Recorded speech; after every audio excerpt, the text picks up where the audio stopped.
చెప్పన్ భోగ్. చెప్పన్ అంటే 56, భోగ్ అంటే ఆహారం.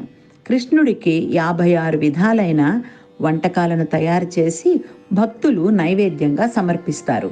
దానికి సంబంధించిన ఒక చిన్న కథ ఉంది. గోకులంలో శ్రీకృష్ణుడు ఇంద్రుడిని పూజించకుండా గోవర్ధన పర్వతాన్ని పూజించడంతో ఆగ్రహించిన ఇంద్రుడు ఎడతెగని వర్షాలు, వరదలు కల్పిస్తాడు. ఆపద నుండి అందరినీ కాపాడడానికి పర్వతాన్ని తన చిటికెన వేలుతో ఎత్తి అందరినీ దాని కింద క్షేమంగా ఉంచుతాడు కృష్ణుడు. ఇలా ఆవులు, దూడలు, మనుషులు అందరినీ రక్షించడానికి 7 రోజులు కృష్ణుడు పర్వతాన్ని మోస్తాడు. ఇంద్రుడు పశ్చాత్తాపం చెంది క్షమించమని వేడుకుంటాడు. కృష్ణుడు రోజువారీ 8 సార్లు భోజనం చేసేవాడు. ఆహారం లేకుండా 7 రోజులు పర్వతాన్ని మోసినందుకు గ్రామస్తులు 7x8 56 వంటకాలు చేసి కృష్ణుడికి సమర్పించి సంతోషపడతారు.